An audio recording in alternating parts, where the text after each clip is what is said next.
One of the most emphasized word in leadership circle is empathy. Ask any leader, what does empathy mean in leadership circle?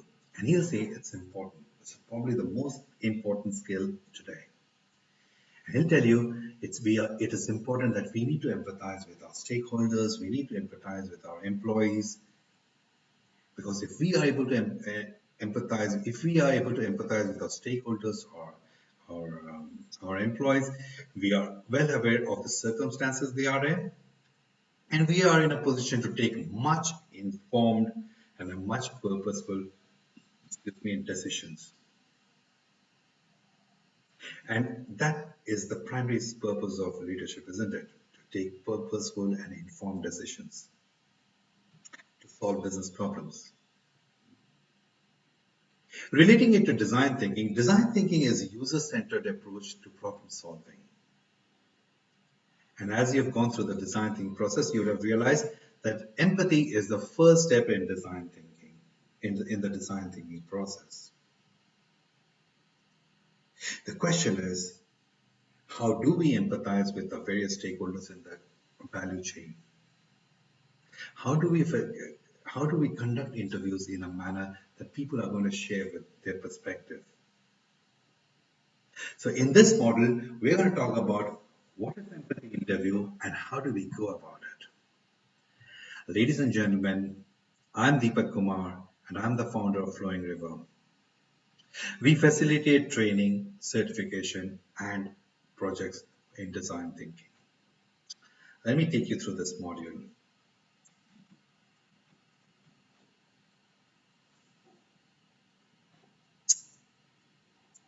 So in this module, we're going to talk about five things primarily. What is empathy? What is an empathy question? Why empathy interview? What are the steps in empathy interview? And a detailed understanding of the various steps. Remember, we're also going to talk to you about what are the few things that you need to take care as you go through the interview process. Yeah. So what is empathy? Now, according to Cambridge Dictionary, empathy means your ability to share someone else's feelings and experiences by imagining what it would be like being in that person's situation. The question is, how do we understand somebody else's feelings and experiences? If I were to ask you your feelings and experiences on a particular topic, how will you share? Will you share it that easily? It's a question you need to ponder. And that's the concern over there. So, will people share? But we need to know that their feelings and experiences, isn't it? But what will make them share in a very nice manner, comfortably? This goes about by asking empathy questions. You can do that by asking empathy questions. Now, empathy questions are very different from normal questions, normal direct questions. And they are different in two ways. First thing, empathy questions flows in a very conversational manner. It's as if you're having a conversation. He won't realize it. Yeah. And the second thing is empathy questions encourages response in a very from a sensory perspective. So he responds on how he feels, on how he is experiencing that particular product or service.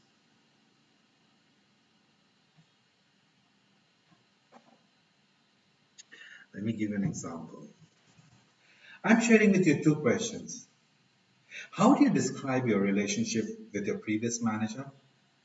And how was your relationship with your previous manager? If you see these two questions very closely, you will find that they are more or less same, isn't it? But if let me put it this way. If I were to ask you simple, how was your relationship with your previous manager? You will probably pull back and you will be reserved in the comments. You will give what is politically right, isn't it? But if I were to ask you in a manner which is in empathic manner, for example, I say, now that we have been discussing a lot about your experiences, can I ask you something? How do you describe your relationship with your previous manager? If I ask this question to you, wouldn't you be far more inclined to answer this question? I'm sure you will be. The experience tells us this. So if you ask questions that are empathetic in nature and ask questions which flows in a conversation, you're far more likely to get a greater response, a very purposeful response from your user, from the person whom you're interviewing. And this is exactly what we want, isn't it? This is what we want. So empathy questions become very important. So one of the things that you need to do is make a list of those empathy questions that you need to ask people. Check with me if you have any doubts, but ask, pick up, make a list of empathy questions. Make a list, make a way of how you build up those questions. Some of the examples I'll be sharing with you now, but do make a list. It'll help. So and now here, why empathy interview? So remember, when I asked those two questions, what happened? If I had asked a direct question, how was the experience with the manager? So you would have normally pulled back. But what happens actually is that you develop a resistance. At a subconscious level, you have developed it. You won't let go of the answer. But if you have empathy questions, actually what happens is that the resistance level goes down. And in your conversation, you're able to enter into a subconscious and be there. And as you are there, the user, the person, the interviewee would be actually sharing significant insights into the way he has experienced the product, the way he has felt the product, the way he's thinking about the product. He'll be sharing in far more detail. And that is what we're looking for, isn't it? Now, perception and reality are totally different things. We assume what the person would be experiencing about the product. It will be different from what the person is actually experiencing and sharing it with us. Perception and reality are far different things over here. So empathy interview becomes far more significant. Let's understand, how do we go about building the empathy interview process. The first thing that you need to do is you need to create rapport. You need to build rapport with the person whom you're going to interview. The second step is create a mind. The third is ask for experiences around the products and services. Fourth is check for larger expectations from the products or services. And fifth is use this magic wand exercise. And sixth is summarize what we have discussed. Now, all these steps are not sacrosanct in nature. You may have your own way, but my experience, personal experience, tells me that if you follow the steps in this manner, you'll be far more effective in conducting an empathy interview. So let's understand each of these steps in a little more detail. So what is building rapport? Now, building rapport. So now that let's go in this way. You've gone to meet him, taken an appointment, gone to meet him. Take a couple of minutes to settle down. Remember, it's all about breaking ice.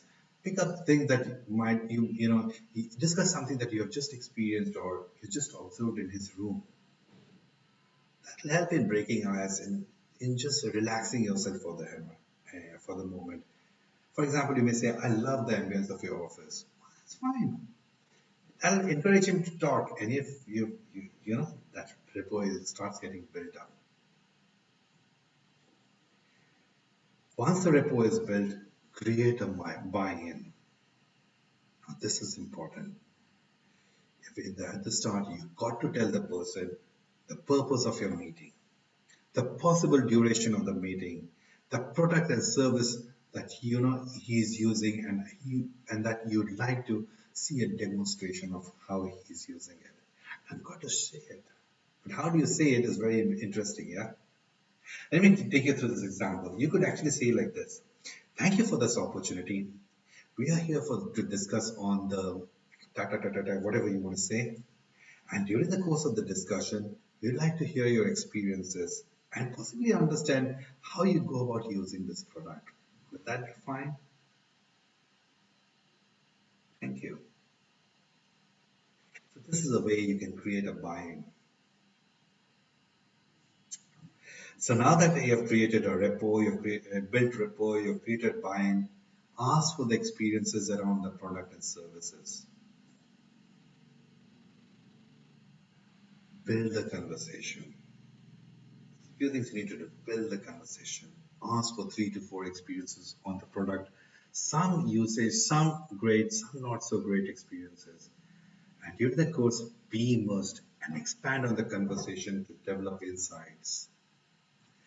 Let me give you an example. How do you build on the conversation? You can say like this. We understand that you have been using a product or service for some time now. We'll be extremely happy to hear about your experiences, your thoughts, your perspectives on the product. Do share with us 3 to 4 experiences. Some good, some not so good, and we are eagerly waiting for that.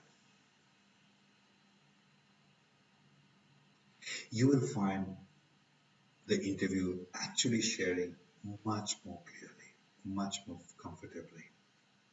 And remember here, it's very important as he goes on to share, keep a few things in mind. There will be instances that he'll be sharing. There will be some incidents he'll be sharing. Keep a note of that. Keep also a note of what he is going through as he's sharing. We'll come to that, but this is important during this process.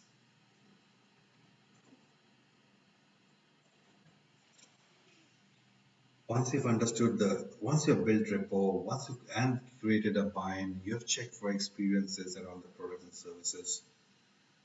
Ask for larger expectations from the use of product or service.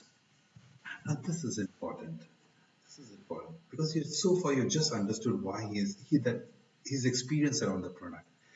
Ask him, what is he looking for as he uses this product services? How will that help him? Now, this is the nice way of telling it is thank you for sharing your experiences. We'd like to understand what you're looking for as you go about using this product. How will that help you? Now, this is the larger goal as to why he is using the product. Yeah? You'll find the utility coming in soon. And once you've built the repo, created buy-in, checked for experiences, and you have checked for the larger expectations, now we use a tool called the Magic Band exercise. This is very simple. Here in the last phase of the meeting, here just here you just ask for 3 challenges. The purpose is basically ask for 3 or 4 challenges that, if overcome, will help you greatly do the job. Now there is a way of saying it. You can say, excuse me, as I begin closing down the conversation on our interaction, I want you to imagine this. I have a magic pen and I am in a position to grant you 3 wishes. What are those 3 wishes that you'd like to fulfill that will help you go about doing your job far more effectively?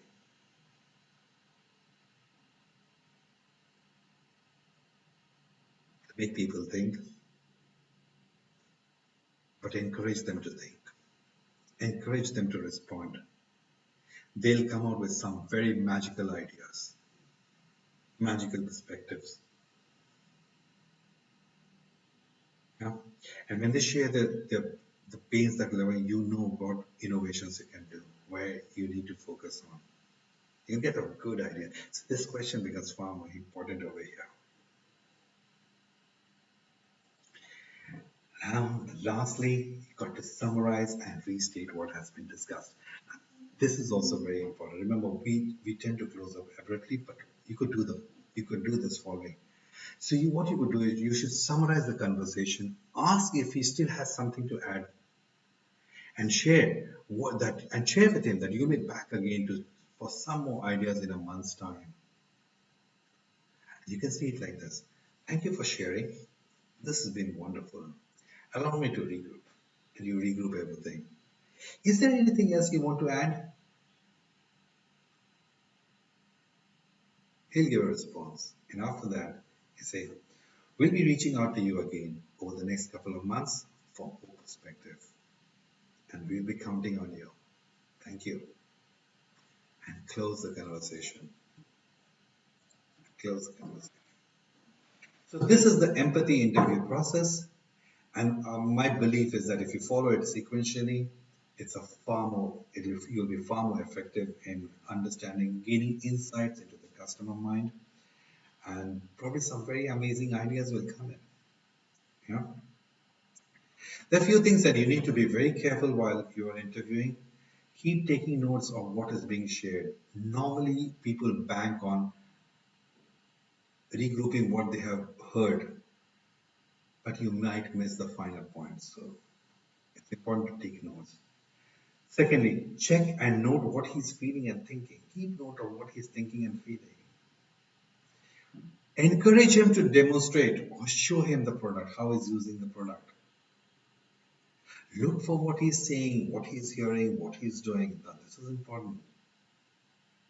Note for the various challenges he has heard, he has shared from his expectations of the various products and services.